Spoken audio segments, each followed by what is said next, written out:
Hey guys, Infidel1258 here. Today I'm going to respond to an audience comment on Jim's decision to sell all of his cards to buy SPS. If you don't know, he said he's going to do it. He thinks he's going to have 500,000 SPS after he's done here. And he thinks he's doing it because he thinks SPS has a greater upside potential than cards do. And so he says, look, I could hold my cards and I'm confident they're going to appreciate, but I'd rather sell them now, even though they're at a slight loss, because I think SPS is so low. And I think the upside potential for SPS is greater than it is with cards. And at first I agree. In some sense, I think SPS could go to crazy multipliers, huge places, and change your life. I think that. But the point that's being raised in today's video is that if that's so, okay, put that in one side of the conversation, but analyze and let's talk about the downside potential with SPS. Is it done dropping? Is it done? Has it reached a floor? I don't know. And so that's what we're talking about. I hope you stick around for this one. Have an amazing day. Oh, and before we get into it, the video is being brought to you by our partner, Splintercoach. This is an amazing app that is tracking once you sign up for it, it will track all of your data from your wins to your losses, what cards you're playing with, how you're performing, what partnerships are working really well. It'll track your summoners and your monsters. It tracks the number of games that each play, how many wins they have, the win percentages, and then even partnerships. So Drake of Arnak happens to be one of my winningest summoners at 3-0. And these are the 5 monsters that I'm using with it. And then you can look at it from a mana cap perspective, a rule set perspective, current month versus lifetime. If you hold the service for a while, you'll want to be able to compare old metas to new metas. Have fun analyzing how you win and then grow and use the usefulness of that data to improve how much reward you receive for the time and attention you're investing. So check out Splintercoach. Appreciate Splintercoach for the support of the channel and helping make content like this possible. Guys, check them out. Link is in the description. So let's read the comment. This is a comment from Svetomir Sanav, I'm going to say. I'm assuming the T's are silent. And he goes, again, this is in response to Jim selling all of his cards to buy SPS. Jim thinks he's going to have 500,000 SPS when he's done.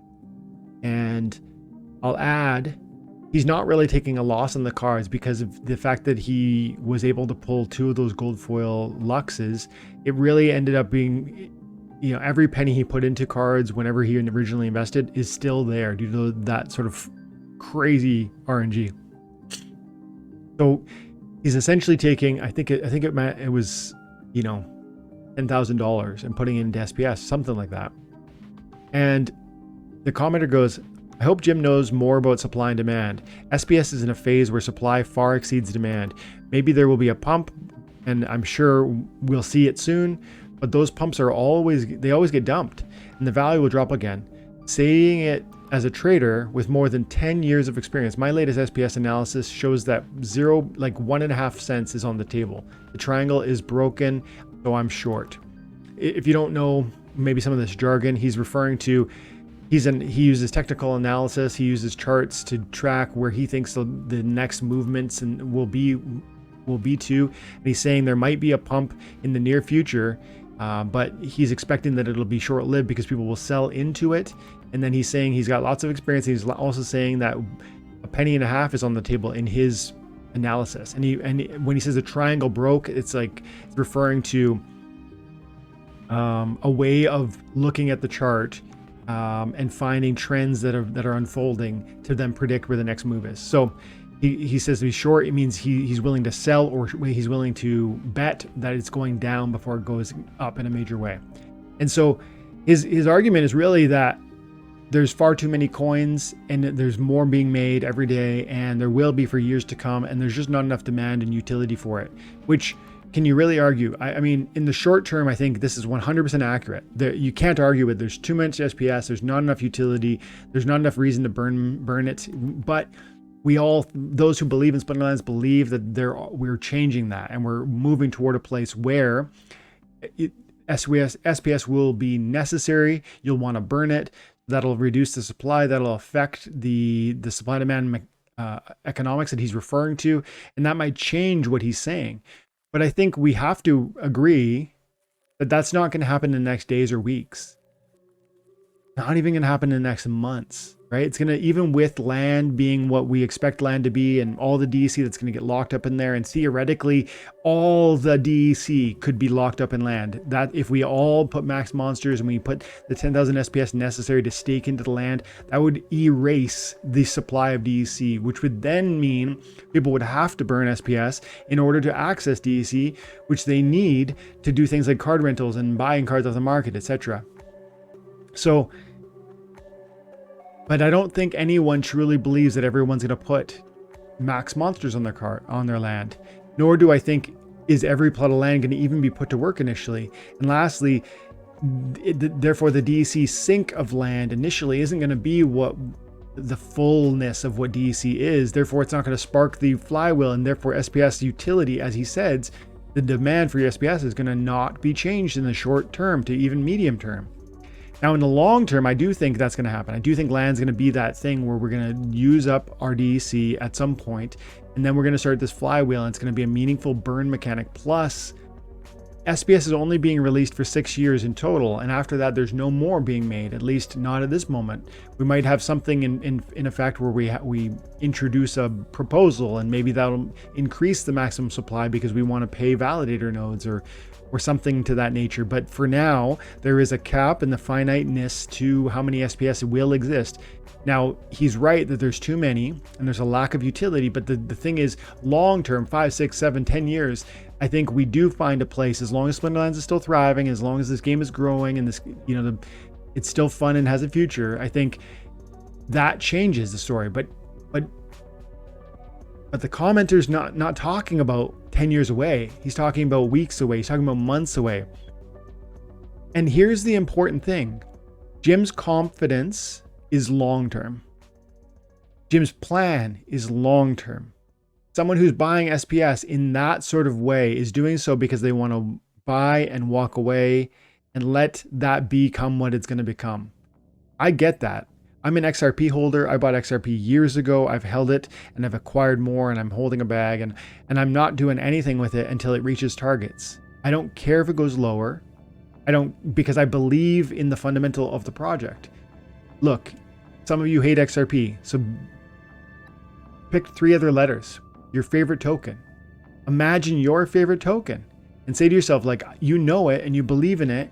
Are you going to be scared when it goes lower? If you find a token that you believe in, you're willing to ride the waves. And if you're not, you shouldn't be holding crypto, because frankly, this is volatile.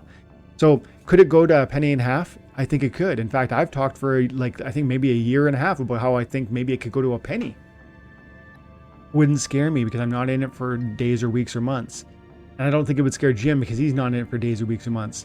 But it's important that we have this conversation, because I think we left in the previous video, we kind of left it as if the only thing to think about was what's going to appreciate faster, cards or SPS. That was the one consideration we raised, really.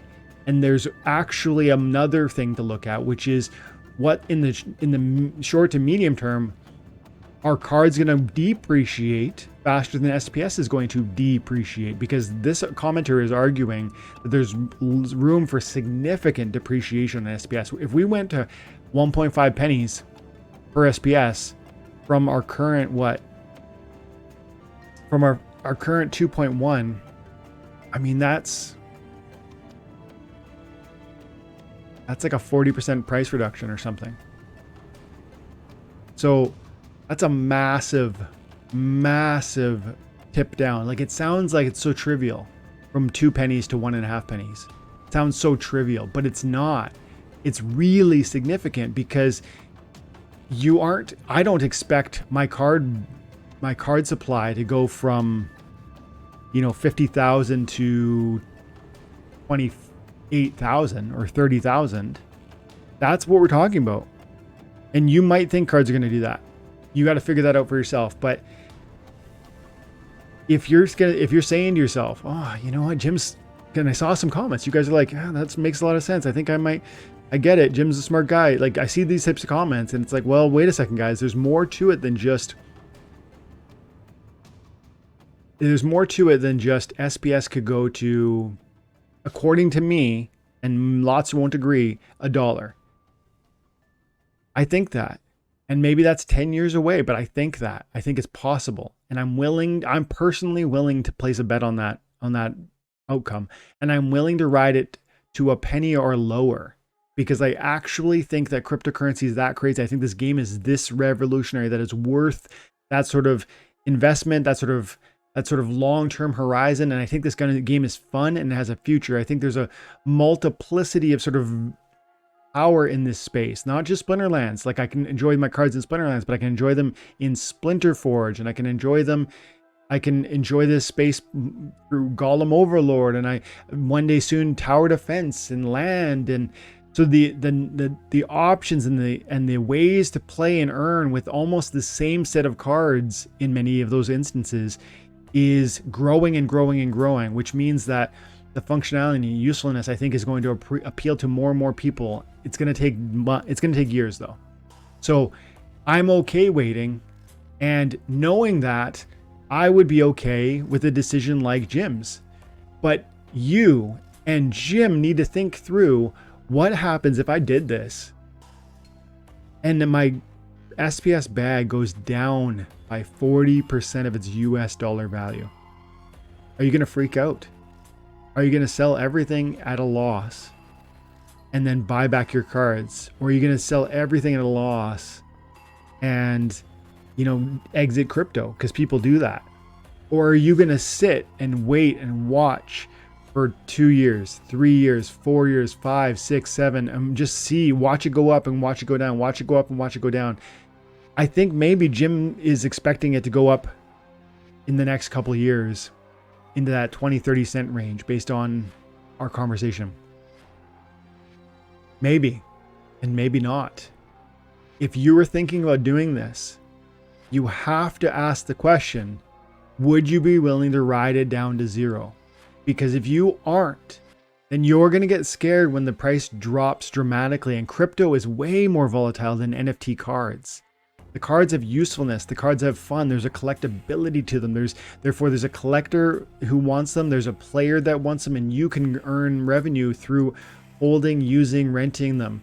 And so they are more insulated from long-term bear markets than the cryptocurrency assets. My cards went down about half the value. My SPS went down about 95% of its value. And the question is it going to lose another 50% of its current value before it hits a floor? We don't know. You don't know. And so when you make decisions like this, where guys like Jim, and I love Jim, I hope he watches this one. I'm going to send him a message and tell him to watch this one. But if you make a decision like that, you better be prepared to ride it to zero, because the waves can be so volatile down before they get eventually wild up. And you can't get spooked when you make that move, because you can get washered. Like, you just put through a cycle where it's like you buy at 2 cents, you sell it a penny and a half, it pumps up to 2 cents, you decide to get back on that ride, back down to a penny. Oh my goodness, freak out, sell everything, maybe buy back in at a penny and a half. Like, your net worth just goes down, down, down, down with every one of those bad moves. And there's way more volatility within the SPS. And that's why there's more upside potential there too. Because SPS could theoretically, and yes, it could. There's lots of commenters who don't think it could go to $1. And maybe I think it can go to 2. It could go to, one day it's going to go higher. As long as this game is fun and has a future and it's here beyond the point where SPS is still being printed and the flywheel actually works and we grow in player base. And that's a lot of what ifs. But if those things happen, I think SPS has a great future. But is that 1 year away or 10 years away? I don't know, and you don't know. And so when we make moves like this, we better be careful about the fact that there is still huge downside potential, even at 2.1 cents, which is where the SPS is priced as of May 11th. And so, guys, I just wanted to share this because it was an angle that I don't think we properly expanded on in our conversation. And Svetamir, I'm going to give you a raffle ticket for that free plot of land. So thank you very much for that. And I just appreciate that comment. I see a bunch of responses in and around there, some of whom agree, some of whom disagree. But man, I just really believe that I hope the takeaway here is that yes, I think SPS has a far greater upside potential because it's a cryptocurrency and those things can move wildly and FOMO happens and things get crazy, they get carried away. But here's the problem, it has way more downside potential than cards do also. So you get more risk, but you also have more opportunity. And so you have to navigate whether you're strong enough to ride those waves. And I've heard people say, yeah, I'm good. And then 6 months later, they sell their whole bag. And so if that's going to be you, then I say take the more prudent approach of just staying with the cards and playing the game and extracting daily trivial rewards through your time and attention and adding to your SPS bag along the way through that play, but also earning more cards, soulbounds, and whatever else that are going to packs and etc. that are going to be yours to keep or yours to sell. All of that is going to one day be multiplied also. And I would say that's the safer, more prudent path. But that's just my 2 cents. And I respect Jim, and man, I think it's gonna be fun. If he does do it, it's gonna be real fun because SPS is gonna be, I think, has an exciting future, but it isn't a short time away. Those sorts of crazy booms aren't days or weeks or months away.